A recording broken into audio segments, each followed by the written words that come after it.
Have you ever had a conversation with someone that you feel like really cracked you open? Stay tuned and listen in. Hey friends, welcome to the Inner Spark podcast. I'm your host, Casey Tayton. If you're looking to hear stories of transformation and personal growth, this podcast is for you. My guest and I will be sharing those sparking moments that has changed them into living a more fulfilling, authentic life. I'm so excited for you to hear each unique story. So sit back, relax, and let's get started.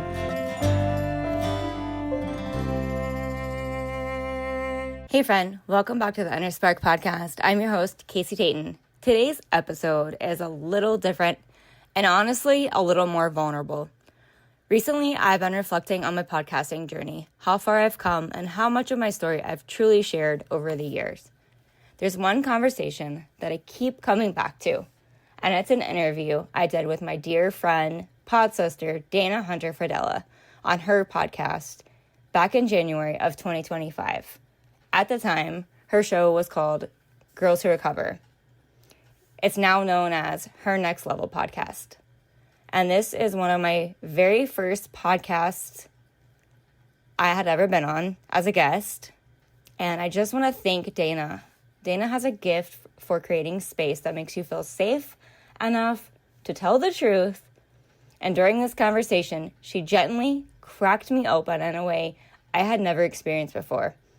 I remember listening back afterwards and thinking, oh my gosh, I really shared it all. In this episode, we talk about my health journey, fighting for answers, hitting rock bottom, and ultimately how those experiences changed the way I see life and led me to the world and the work I do today. I've shared pieces of my story before, but this conversation I feel goes much deeper. Looking back now, I can also see how much I've grown and healed since this interview, and I'm so grateful to Dana for holding space for me in such a raw and honest way. So today, with Dana's blessing, I'm replaying this conversation here on the Inner Spark that I hope you can listen to with an open heart and maybe see pieces of your own journey and mine too. Welcome everybody to the Girls Who Recover podcast. I'm so excited for you to meet today's guest. She is a rock star. She is a gorgeous miracle, and she has a massive setback followed by a gorgeous comeback. And so Casey and I met this year as a part of a mastermind of baddie, I'll just say this, baddie women who are creating ripples throughout the world via our own podcast. And so I'm excited to share with you Casey Tayton. And Casey, welcome to the show. I've been so excited since you said yes, because your story is so powerful and it needs to be shared far and wide. So I'm so thrilled for the audience of Girls Who Recover to meet you. So tell us about you, Casey. Tell us all the things.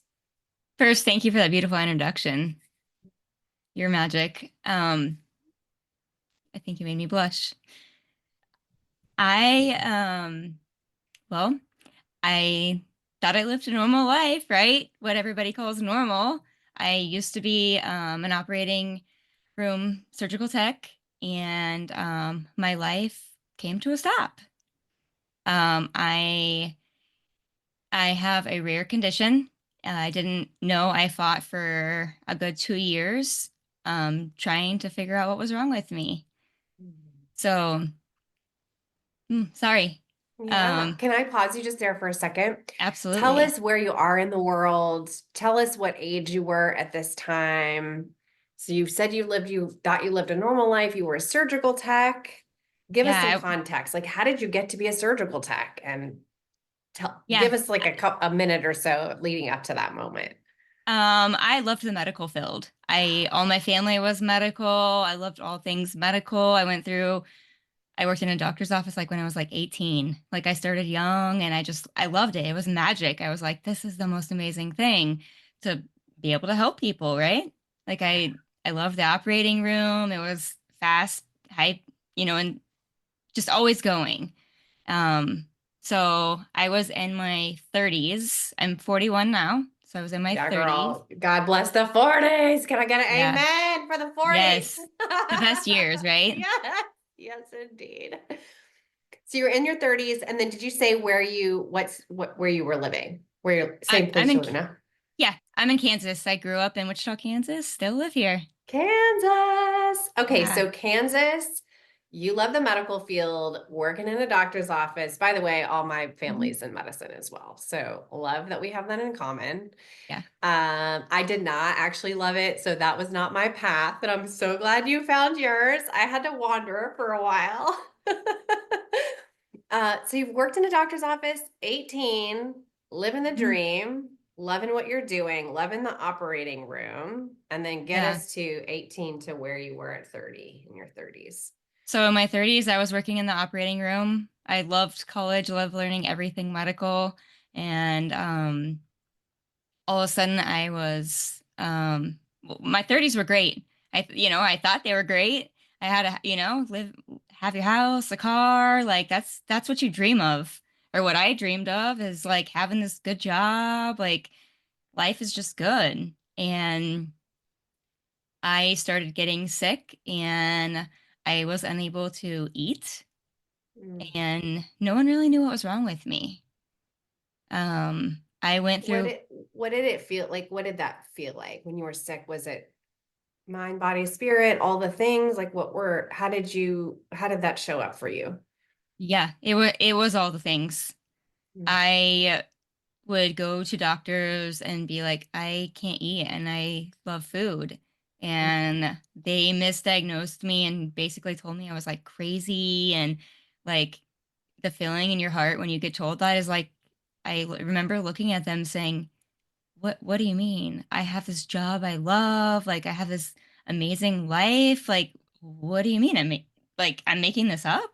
Like Mhm. I'm stopping my own life? And I didn't get it.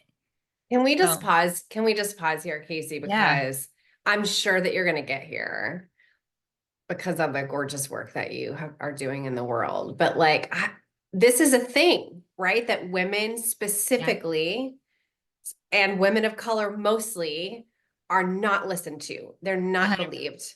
No, Whenever there's not like, oh, I can't give you an exact diagnosis, then it's you. It's got to yeah, be something going on. Did they say something going on in your oh mind? yeah, Did they try to blame your psychology? yeah, Yeah. So 100%. can we just like hold space for this as being a thing, a real thing?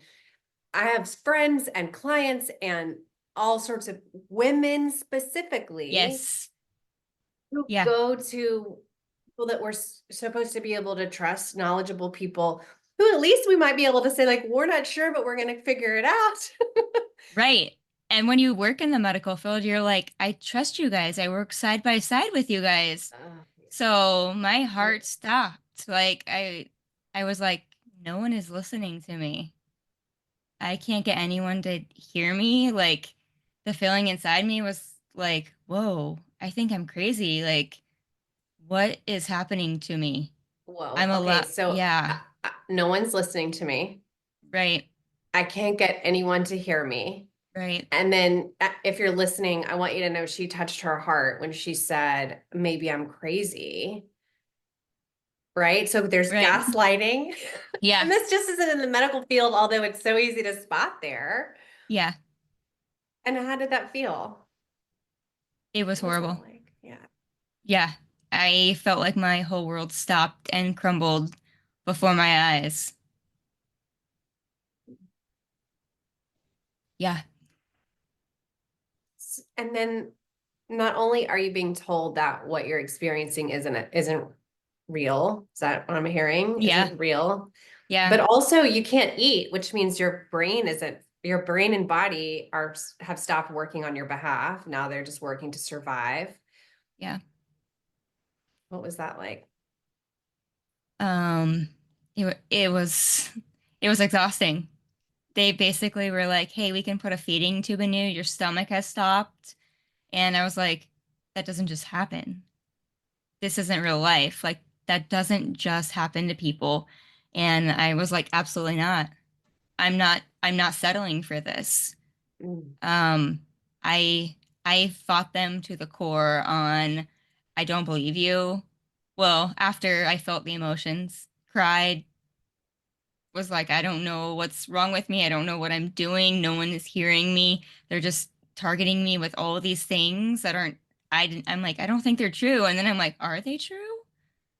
And then I was like, no, I didn't stop myself from eating. Like, I love food. Mm. And Wait, am so, I hearing that they claimed that maybe you were stopping, like you had an eating disorder or something, or yes, experiencing that? Okay. yeah. So they did some testing and they actually had a test that showed my stomach had stopped. But they also at the same time were like, you're choosing not to eat and you're making yourself throw up. And I was like, what? Because those were things that I had never experienced. I know they are real conditions, but I Hmm. was like, why would I do that? Like, I'm living this good life. Why would I make myself do that? So I didn't understand it. Yeah. So And there's so many layers, right? So one is yes, your body is not working on your behalf. right. Something going on. You're going to the people that you're running the race with, knee to Yes. knee with, in the trenches of medicine. It sounds like misdiagnosing you, Hmm. turning the lever back on you, and then there's this underlying feeling of like, am I crazy? Am I contributing to this? Is it a Yeah, conscious choice? That feels like a lot, Casey. it it was a lot. Really heavy. I went into like a depression of like my world is over.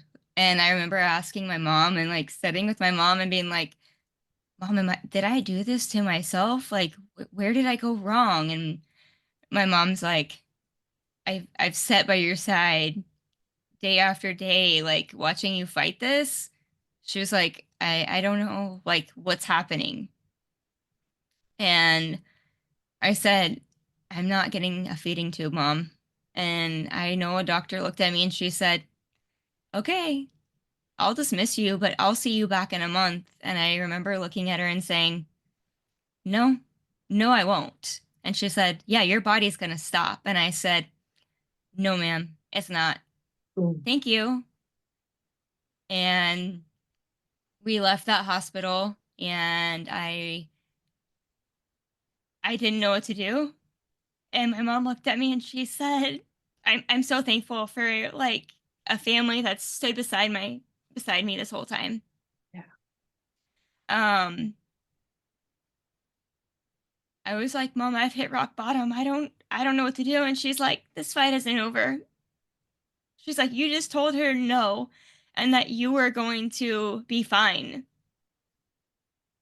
And so I did.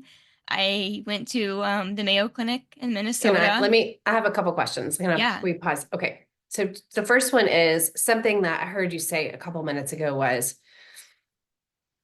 you had to feel some feelings, right? Yeah. Like you went through this period. Can you speak into what that looked like, how you did that? Because I think for a lot of listeners, that's not a thing that we like. That's not a thing. It's like, oh, we're gonna just suck it up and go and fight. But it sounds like Yeah. you honored that. Can you speak into that? I went through, I think, all the feelings. I went through anger, madness at the world. Why did this happen to me? I remember questioning, God, why me? What did I do wrong? Why do I deserve this? Um, and then I went through the feelings of just, I hate this world, like mad, angry. Yeah. Um, I think I went through the feelings of feeling sorry for myself. And then when I think I got through that, I was like, I'm not done. I'm coming back. Like, I'm not living this life, and they are not going to stop me. Like, somehow this inner determination was like, I'm not done here. Yeah, I always wonder, like, if we didn't give ourselves space to feel the things that you just mentioned, so anger, Oh, yeah. blame, hate. I mean, hate's a strong word, but like, Yeah. just dislike, strong dislike, It's like, yeah. and self-pity. And Yeah. then once those you invited them to the table, it sounds like you said, I'm gonna feel these things. Maybe you didn't choose that, maybe you just felt them. Yeah. Yeah. And then once they had their chance at the table, they could leave and Yeah. give rise to what I then heard you say, which was this decision, this determination to, okay, oh no, no, no, we won't. Oh no, they won't. Oh no, this won't. Can Yeah. you speak? Can you let's magnify that moment? Like, was there a moment? And can you tell us about it? And what did that feel like in your body? Like, just the decision moment where you went from feeling sorry for yourself to, oh, hell no. I I think I went through so much anger towards people. Like, you don't get to tell me this. Like, of course I cried, but then one day I think I just like snapped and I was like, they don't get to tell me that my life is over. Yeah. They don't get to tell me that this is the answer when like they don't know the answer. So they're leaving this answer on me, this diagnosis, and just saying, here you go, live like this. And I was like, I'm not living like that. And it made me angry. And I was just like, I'm doing something else. There has to be more. Can I just elevate this idea that you were angry and that resulted in you making a fierce, determined decision to do something different? And Yeah. I want to give rise to that because oftentimes, I know in my own experience, I start to feel angry. And then there's this voice that's like, don't feel angry. It's not okay to feel angry. Like, get yourself together. It's fine. Like, there's no reason to feel angry. And I'm like, I don't even know who that is talking to me. Yeah. But what happens for me, and I don't know if this is your case, you it sounds like you didn't let this happen to you, is that I will shove that anger in like a little pocket and then I'll start to have heartburn later, and wonder why. Yep. No, yeah. Yeah. Yeah. But you gave voice to your anger, you allowed yourself to feel that feeling, and as a result of that, it fueled you making a decision Yeah. to do something differently. Okay, so let's go there. Let's go. You decided, you're like, I don't care what you have to say. I know. Like, what was the truth that you knew at that time? Your inner Um, is the inside of you telling you. yeah. I was like, this isn't right. There is more happening. Um, and I'm gonna get answers. I'm not settling for this life. And so I called the Mayo Clinic. I traveled there. I spent weeks doing testing. I I got to see all the fun counselors that were like, "You've been diagnosed with what?" And I'm like, "Oh, all the red flags." And they're like looking at me and they're like, "Well, I'm gonna tell you that we don't believe those things are true because you have this like determination and fight in you that if someone had that going on, they don't have those things." And I somehow met with this doctor. I It was a God thing. He's like a world-renowned doctor. I had no idea when I saw him. And he was like it was like sitting down talking to my grandfather. Mm. I remember walking in and I just told him my story and I started crying. And it was the first time I felt heard by a doctor. And he was so reassuring and so calm and just let me cry. And my mom was with me. We both cried. And he was like, "Well, we have a plan. This is what we're going to do. And so I need you to do these things, do these testings, and then come back and revisit me." So let me pause you just for a second because something both Casey and I are mentored by Kathy Heller, the goddess of all spiritual growth and receiving abundance. Yes. And I was reading her book, Abundant Ever After, this morning, and there was a line that stuck out to me, Casey, that I just want to share with you. And she said, we can only receive what we have the courage to ask for. She's all about like how good can it get? How much can we be available to receive? But I just heard you have the courage to ask for what you knew you needed. So when you said you went to the Mayo Clinic, first of all, where's the Mayo Clinic? I went to the one in Minnesota. And Mayo Clinic is designed to, They treat all kinds of things. Yeah. It's like its own little town. wow. It's And it huge. sounds like also that you had the courage to ask for help from them. Yeah, I did. Which, It, can we be honest? Like a lot of people, and even some of, I'll just say this, a lot of people, specifically women, will receive a diagnosis, which, like, I'm not a doctor, I'm just going to out myself, but a diagnosis is a set of symptoms that are present in a moment, in a given moment, and it's in a given moment. Okay, that's all I'm going to say. yeah, And that we will hear that and say, for instance, when I was younger, I was diagnosed with depression, which was an experience I was having at that moment. And the way that I heard it, and maybe this isn't the truth, is that, okay, I have depression. So therefore, I'm going to have depression forever. It's a lifelong thing. Like, yeah, even when I was deep in sobriety and I was about to have my first baby, I'm like, oh, well, I'm surely going to have postpartum depression because back when I was 16, 20 years before I was diagnosed. So therefore, and it's like this is just an example of I just subscribe to that belief that since a doctor told me, therefore it's true and it's true forever.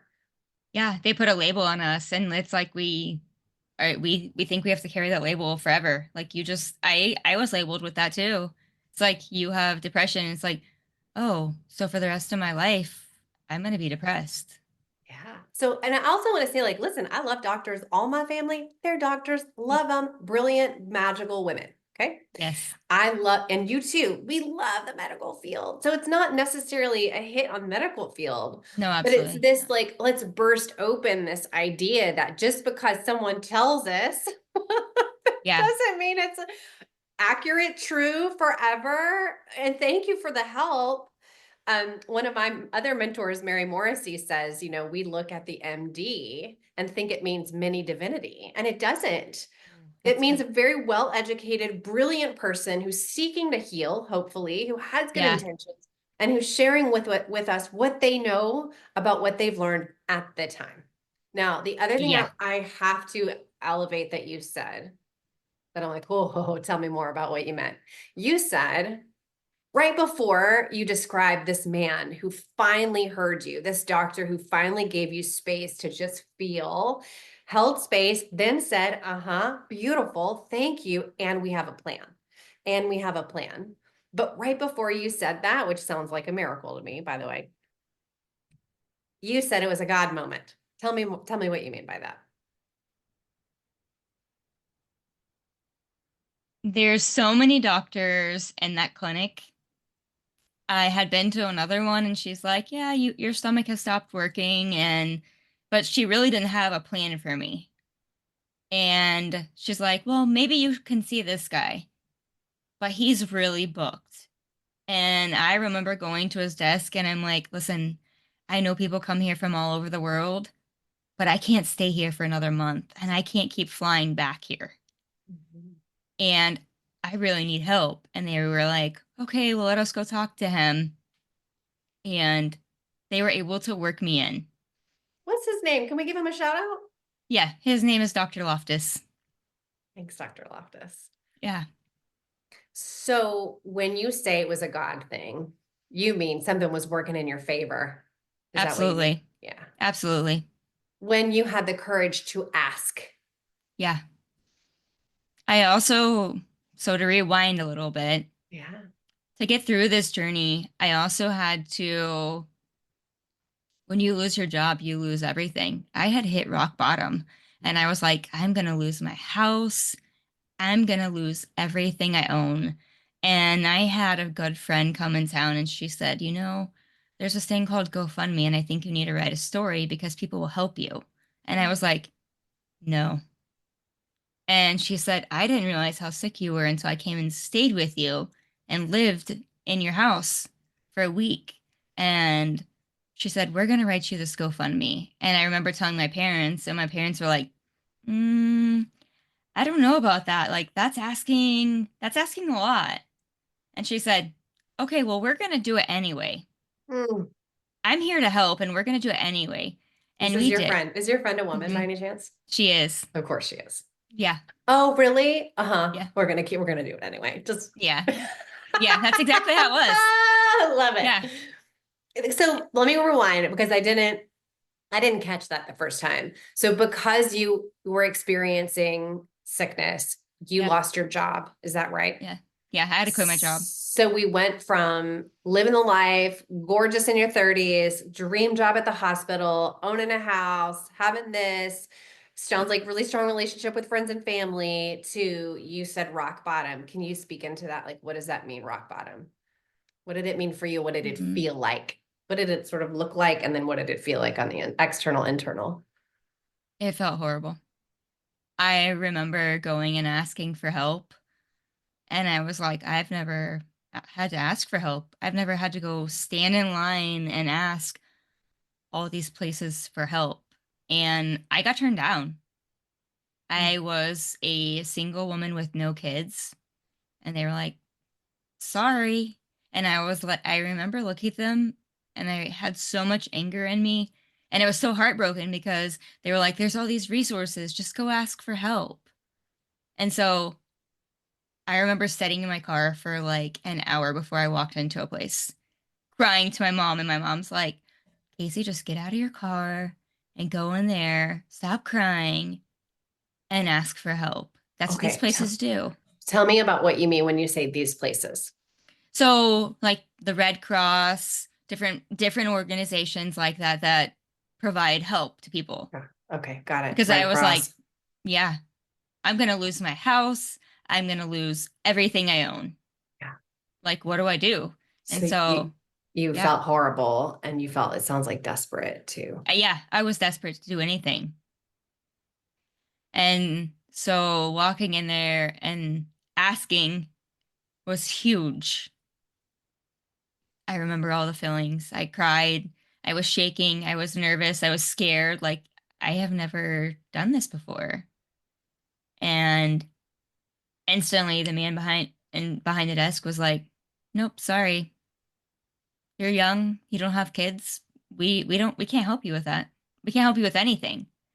And I remember looking at him and looking around this room and I said, "I chose to go to college and have a good job and a career, and my life stopped and you can't help me." And he's like, "No." Mm. And That's so devastating. it Plus was. and the same at the same time, your body isn't working. So you're not Right. functioning at a high level, you're not feeling well. Now you're enduring this like terrifying experience of having to ask for help for the first time. Yeah. And it sounds like also too, this is pushing up against your, and forgive me if I'm like projecting on you, but this, you said, I chose to go to college. I chose to get a good job. So you have this identity of somebody who's motivated, determined, self-sufficient. Mhm. And in spite of all that, you're finding yourself in your car trying to just summon the courage to walk in and ask for help. And then when you do, from a man, God bless them, they say, we can't help you. Did I Yep. catch that right? Was it a guy who said that? No, Yep. I love Yeah. men, married to one, love them so Yeah. much. Just Right. elevating, right? Okay, so rock bottom, you're almost, you're in a position to lose everything. You're not able to find the help. Plus, there's this Mhm. internal struggle and a physical deterioration because if your Oh stomach's not yeah. working, then your body's not I was working. living on liquids and food. Like I remember my dad going to like every health food store because it wasn't big when I first got sick. Mhm. And they were like drink bone broth and I would take shots so I didn't throw up. I lost like 40 pounds like super fast. It was a lot and my family's like, what can we do for you? Like I remember my dad saying, I said, I just want to eat. And he said, I'll cook you steak and you can just chew it and spit it out. And I was like, who does that? And he's like, Thanks, well, you'll Dad. just, yeah. Like my family tried everything to support me. So fast forward, we're in this conversation with your friend Mm-hmm. who's like, yeah, I hear that you don't want to set this thing up because what were the feelings that I want to like elevate this? I don't want to ask for help. But what were the Yeah. feelings? Like, what was the story that you were telling yourself? Or what did you hear about if I ask for Well, help, then what? um, well, first of all, I'm sharing with the world that I am declaring that I'm sick and that I need help. And I felt completely helpless. Mm. I was like, I don't know that I've ever felt like this before. Like, I can't survive on my own. I'm going to lose everything. And my dad is a small business owner, and so the feeling of like hard work like was installed in me. Like you work hard for your money to get nice things. Hmm. Welcome So to like America. yeah, Welcome to middle class America. yeah. And so I remember him saying, "I'm a business owner. You can't put that out there. I'm a small business owner." Like to my dad, that was making him feel like Mm. he couldn't support his child. So there was a whole lot of family emotions going on, and my friends like we're putting it out there anyway.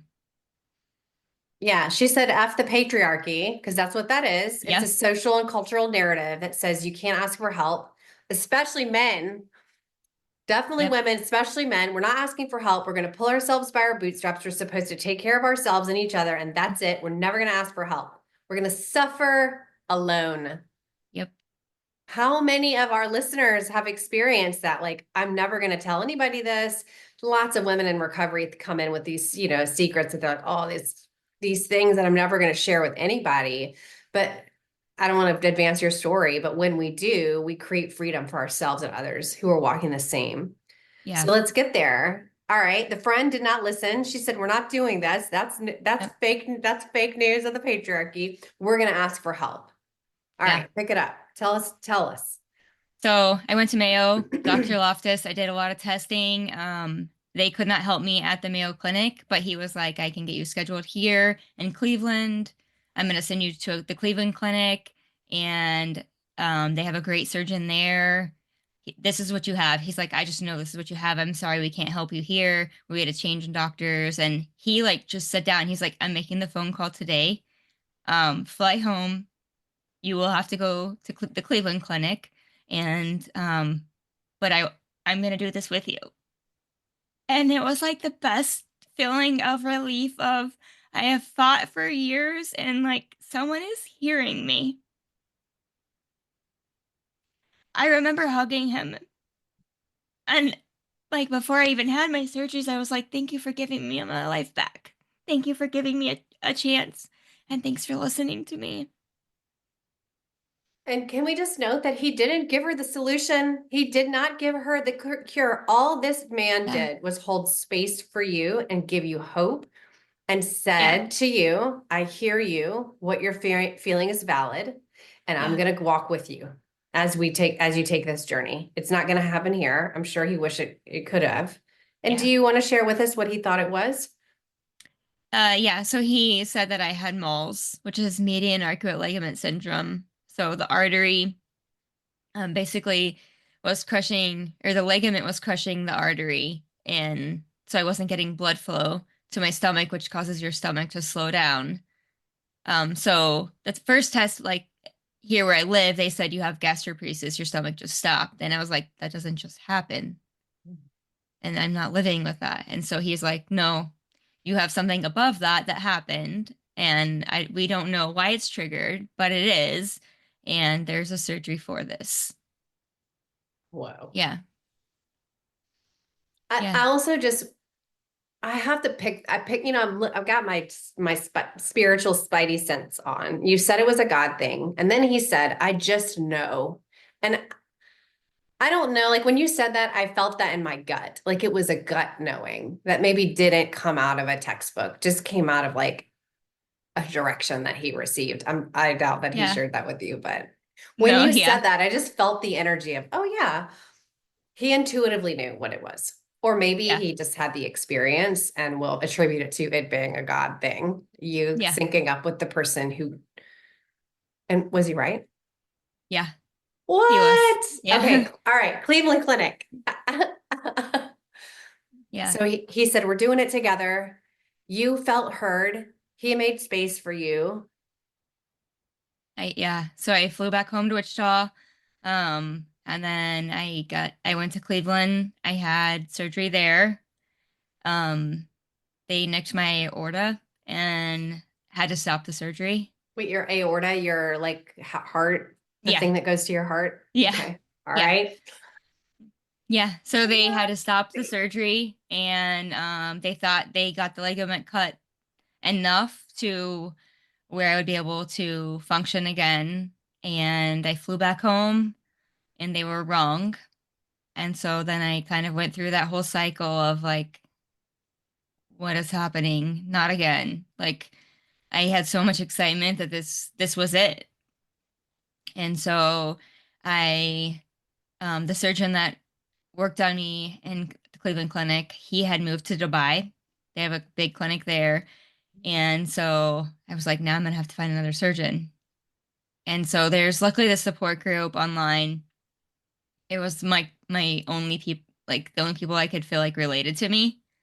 And I'm super thankful for that. So I found another surgeon and I went to Connecticut and I had surgery there, a big open surgery there. And we were there over the holidays. Me and my mom spent, I think, 3 weeks there. Um, they wouldn't let you fly back home until, you're so far out of surgery. And so then I got to come home. I had that surgery, got to come home. In the meantime, they had killed my immune system. So I was anemic, I was fighting tons of other things. Um, so kind of fast forward a little bit, I am better now. My artery did not stay all the way open after my last surgery. Um, However, I can eat now and drink now. Um, I still have like a portacath. I still get treatments, but my quality of life now is way different.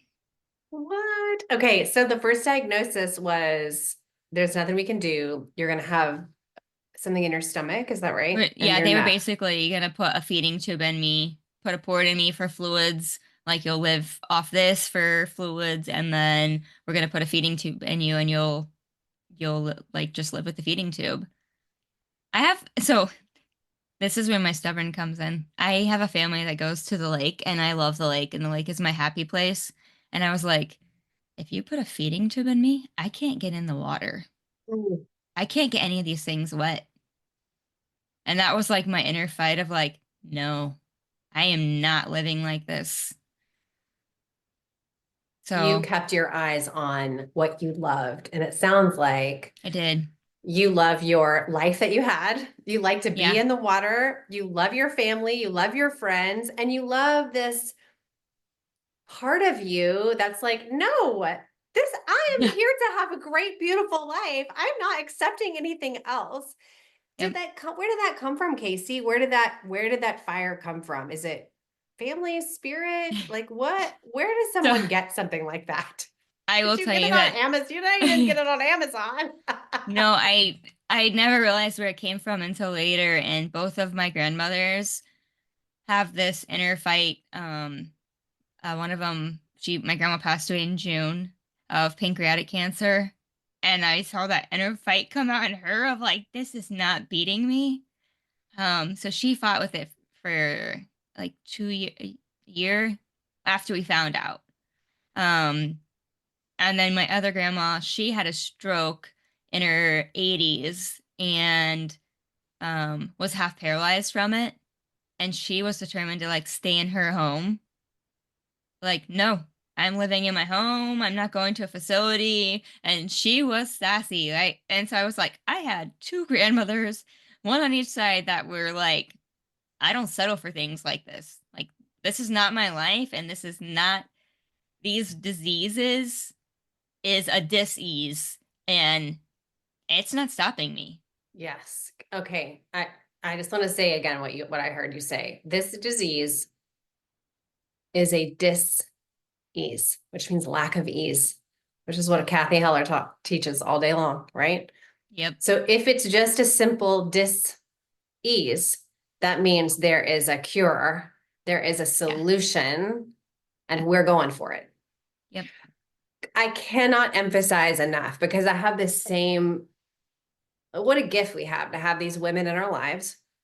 Maybe listener, dear listener, you have women in your life, or maybe you are the woman in someone else's life who sets the bar high enough to say, no, we will not accept this narrative of the patriarchy, of the medical field, of the whatever is designed to keep us outside of this gorgeous, beautiful, abundant life that is our birthright.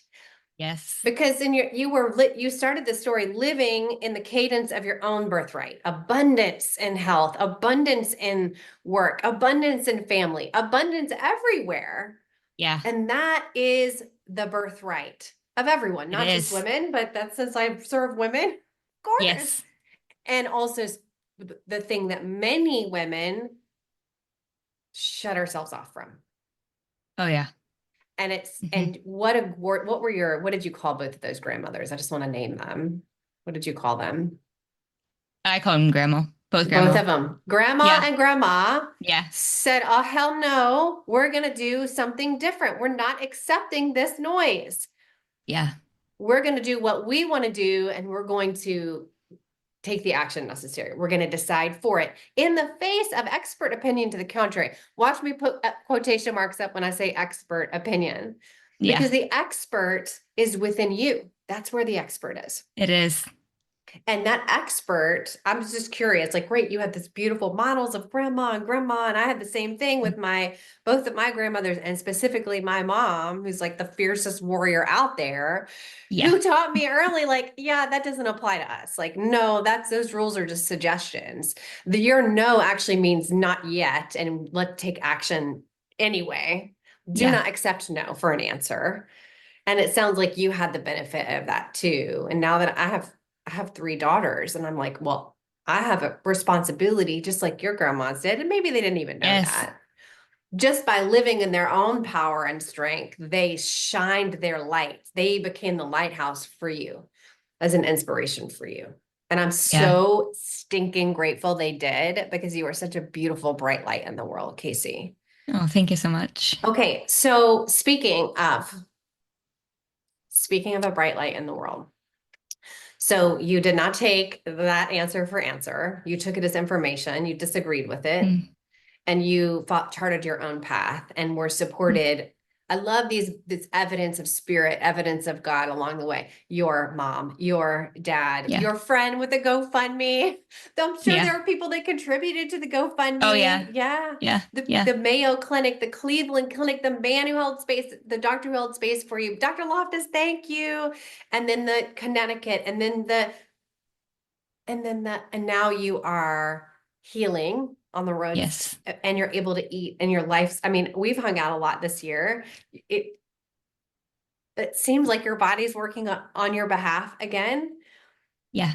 And so I don't. what's that feel like? What's, before we go to like, how have you used this to change the whole world, which by the way, she has. We talked about what it felt like to be at rock bottom, to be devastated, and used the word horrible. What does it feel like on the other side? Maybe we're not all the way where you want to be, but what does it feel like on the other side? What are the feelings you have now? It's magical. There's hope out there, and like dig inside yourself because we all have it. And I think we don't realize it until sometimes we're forced to hit rock bottom before we realize like this world is a good place. And there's so much magic in the world. Say more about what you mean when you say magic and magical. I love that word, and I think that there are many interpretations of that. So what does that mean to you? What's it feel like to you? It's like it almost gives me chills. Like it's like this light up feeling of you can glow and you can be you and you can be your authentic self. And it doesn't matter what you've been through. It's just there's so much good. It's like these like I see like sparkles like That's what I feel like. Like it's just magic. I don't, yeah, I felt that in my body. The first time you said it, I was like, oh, golden light in my body right now. yeah, Is that weird? Great. Let's let it be weird. yeah. Okay. So you're healing physically. And then what about emotionally, mentally, spiritually? How is that? How are you there? Um, I, I think it, so it stopped my world and made me look at the world a different place, as a different place, a different feeling, a different view. I started doing breath work. I I see a natural doctor. I still have a medical team, but I see like natural doctors. Like I do like red light saunas. I do, um, my grandmother, the one that had the stroke, she had crystals. Mhm. She was Yeah. natural. And I always thought, she's so woo, she's so out there. And then I was like, oh my gosh, she's magical. She's the blessing. Like, so all of that, I soak it all in. Like, it's also, I think, when you get to surround yourself with other women, you see that there is so much light in this world, and it's just a good feeling. Casey, that sounds so starkly different from what's felt to me at the beginning of the conversation. Like you were in such a dark, isolated, horrible Yeah, place. And now that you were brave and supported and loved by the energy of the universe, showing up like your mom and dad, showing up like your friend, showing up like Dr. Loftus, showing up like the surgeon, right? Because the spirit shows up in yeah, human forms, unless you can see the spirits, which I can't, although I wish I could. They're showing up right. in human form Yes, as agents of the divine working in your favor, always working in your favor. yes, And now that you see that, you see, instead of the world being horrible and you're blaming it and you're angry with it, you look at it like it's filled with light. it is. And now you see light everywhere, which is how we met, because light attracts light. Yes, 100%. Yeah, you are this beautiful light.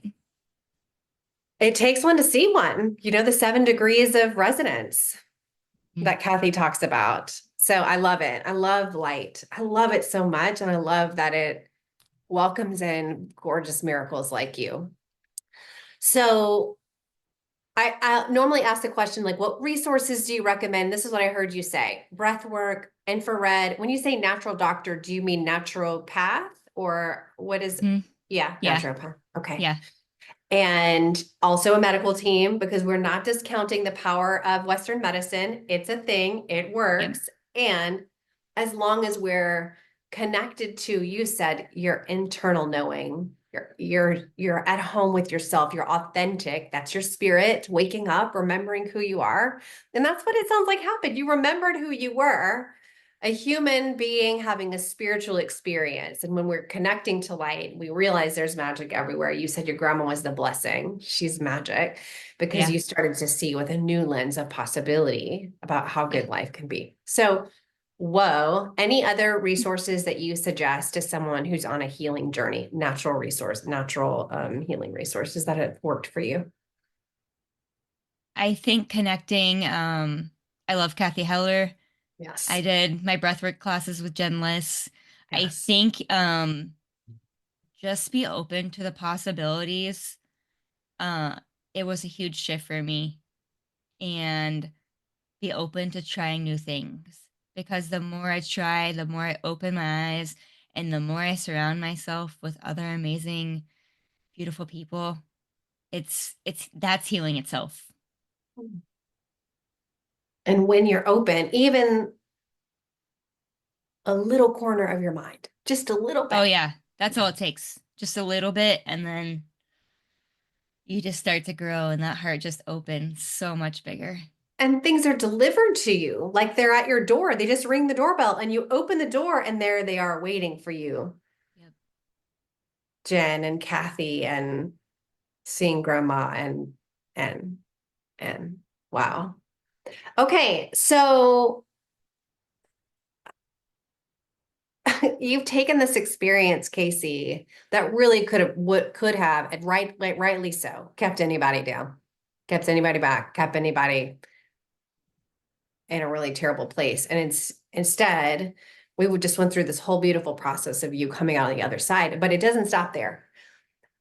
Oh, dear, gorgeous listener, I want you to hear what Casey does now, what she does in the world in a way that uses her setback to create not just the comeback for her life, but for the miraculous lives that she touches now as a result of her work in the world. So, Casey, tell us about your work in the world.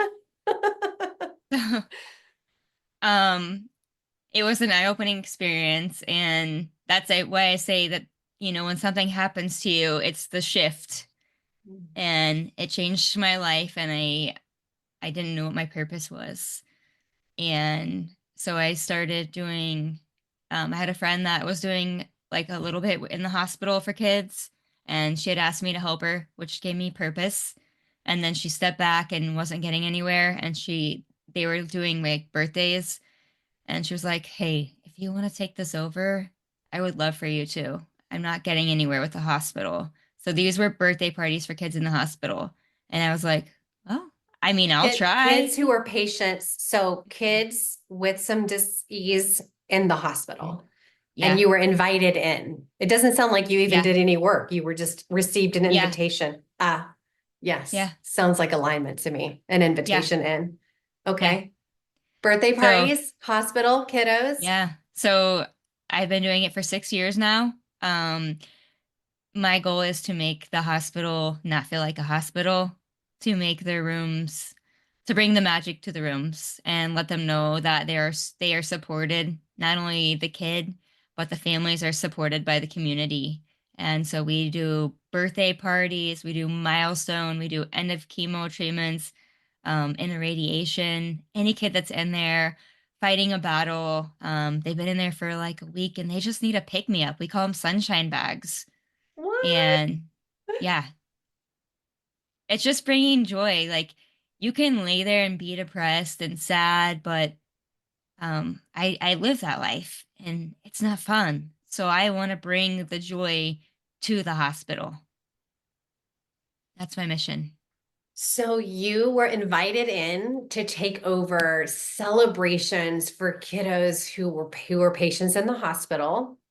And it sounds like you get to be your own version of Dr. Loftus, to not just hold space and be with these kiddos, but to be a shining light of joy, to celebrate them. Yes, birthdays and milestones and end of treatments and anything we can celebrate. Yep, we celebrate it all. Right? And can we agree that this is a gorgeous model for how to live life specifically? You don't have to be in the hospital to celebrate everything.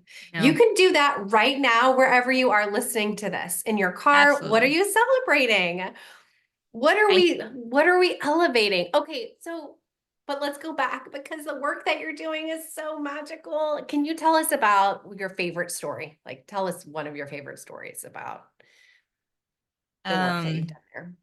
I've got to meet so many families. It's a blessing to me. These kids are the most resilient kids I've ever met. They change my life daily. They make me see the magic in the world because they are going through so much and they don't let it stop. They don't let it stop them at all. Like they are so grateful for everything and they just have this shining light. And on their sickest days, they're still happy and they're still like excited for everything. And I've had so many little kids. I was there on Christmas Eve, and a little girl came running down the hall to hug me and my heart just stopped. Like we do like events with other organizations outside of the hospital, and these kids just come up and hug you, and it's not just me. Like I have so many volunteers that just do all the amazing work behind the scenes, and our community supports it. But it's just the best feeling in the world to see these families and to hear. I have parents reach out to me. Um, Probably one of the biggest things is also one of the saddest things of I gave a girl her last birthday. She celebrated it in the hospital, and the mom still reaches out to me and thanks me for celebrating it was a Saturday, and I remember, picking up my phone, and she's like, "Hey, we're here from out of town. I know I'm asking a lot. My daughter's turning 16." And I was like, "It's fine. I can go pick up pizza and a cake, and we'll get you a gift. Like, you just stay there. Like, it's fine. I'll be there. It doesn't matter that it's the weekend." And at that point, I didn't know it was going to be her last birthday.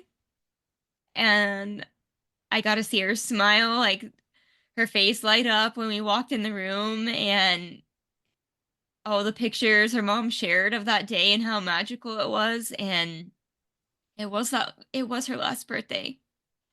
And I am forever grateful to be a part of her life and still to have her mom reach out and say that to us and still surround us with love and continue to support us.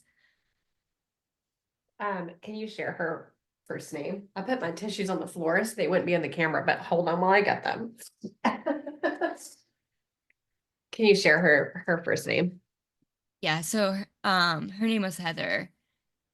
And I've actually I lost two girls that year. When I started doing these, I never knew it was something I never imagined. It was like, I'm just bringing the joy. Um, I lost another girl named Teresa they were at the same age, about the same time. And I got to go to Teresa's funeral, and she has two younger sisters, and I still connect with them. Um,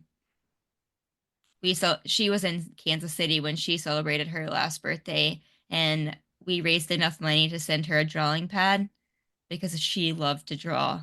Ugh. And the mom took videos and sent it back to us. And these kids are just amazing. Every Can I hold on? I have to tell you Yeah, something that I heard you say. I don't know if you caught it. That mom called you and she said, "Hey, we're here from out of town. It's her birthday. I know you've got a lot going on. I know it's an impossible ask." Do you hear that mirror the same conversation that you had at the Mayo Clinic? Like, "Hey, I know he's really busy, but I really need help." yeah, I don't think I've ever put that together. So you got to be a God moment for that mom, just like whoever created the God moment for you. Yeah, And that's our work here, is to be the light in the yeah. world, to create those as many moments as we can, not just for ourselves, but for the people that we get to now be the model for. I think that's just a reassurance that it's okay to ask for help Yeah. Can you because say that one more time? And can you say it really loud? yeah, I think the most important message is it's okay to ask for help wherever you are, whatever battle you're fighting. Um, Reach out and ask somebody for help because there's so many people in the world that want to help. They just don't know how, and they don't realize that people are struggling in whatever battle you're fighting. So, whoever's listening to this, wherever you're at, it's okay to ask. It's okay. Asking, And yeah, you must, because we'll only be able to receive what we have the courage to ask for. And the other yeah, thing is this, is like, if you don't ask for help, we can't give people the opportunity to help us, which helps them. I love the recovery movement so much because it's based on this premise that in order to recover from alcoholism, substance abuse, whatever it is, you have to help others, because in yeah. the altruism, we are healed, we Yes, recover. And so by not asking for help, we're really doing a disservice to all the people that we could help just in the ask. yeah. Because I mean, I can see it on your face how much it's helped you to help others. Oh yeah. It brings so much joy to my life. Where can we find you? What's the name of your organization? How can we support you? Where do we send our money? So, Tell us where to find you and how we can help. Little Moments, Big Dreams Celebrations. We're on Facebook. We're on Instagram as LMBD Celebrations. And we have an Amazon wish list. People can shop that. people that are local. I mean, I ask them to go shopping, take your kids shopping, and tell your kids about it. Let them pick out a gift for another kid. I think it makes it more magical. Um, but yeah, we have Venmo and Amazon wish list, and we would love. I mean, we were averaging about 4 parties a week on top of doing other events, and we do 2 hospitals. And we'll put that in the show notes as well. So Thank you. Casey sent all that to me. And it's called Little Moments, Big Dreams. Little moments, big dreams, celebrations. Yeah, I want to Little be a Moments, yeah. Big Dreams, Celebrations. Get your phone out and Google it right now. Little Moments, Big Dreams, Celebrations, and see how bright and beautiful Casey is, and therefore Thank you. how big and bright and beautiful she makes the world. Let me just take a deep breath before we sign off, okay? I Thank you so love this. much. I love you so much. I love this podcast. Like, what a gift it is to be able to share these gems, these miracles with the world so they continue in perpetuity, forever. On and on and Yes, on. Because when we're the light, we shine so bright that the path is lit for everyone else who's it ready, is. who's Yeah, ready to see the light. yeah. Casey, I always sign off with the same ish signature line. So here they are. Can you open your heart and be ready to receive them? And dear listener, please open your heart as well. I love you. I'm so grateful for you. I am so stinking proud of you. And I believe in your ability to create a gorgeous life you love so that you can be a lighthouse for everyone else. Mwah. Thank you, Casey. Love you so much. Thank you. Love you. As we wrap up today, I just want to say thank you again to Dana. Dana, your heart, your energy, and the way you hold space for people is truly something special. You have this beautiful gift of making people feel seen, safe, and heard. And this conversation was such a huge part of my journey, not just in podcasting, but in learning how to really share my story out loud. Looking back now, I can see how much this interview cracked me open in the best way, and I'm so grateful for your friendship, your support, and your big, beautiful energy. I hope you guys love this conversation as much as I did, revisiting it. And if something in this episode spoke to your heart, I would love for you to send a message to me and tag both Dana and I in it.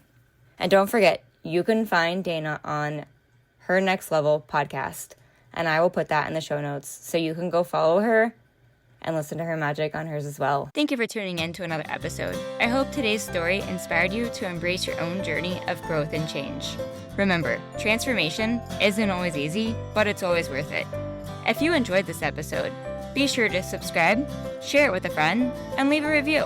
If you found something that sparked you in this episode and may spark a friend, I encourage you to go share it with them. If you have your own story you would like to share, I would love to hear it, so please reach out to me. Until next time, friends, go have some fun and let those sparks fly.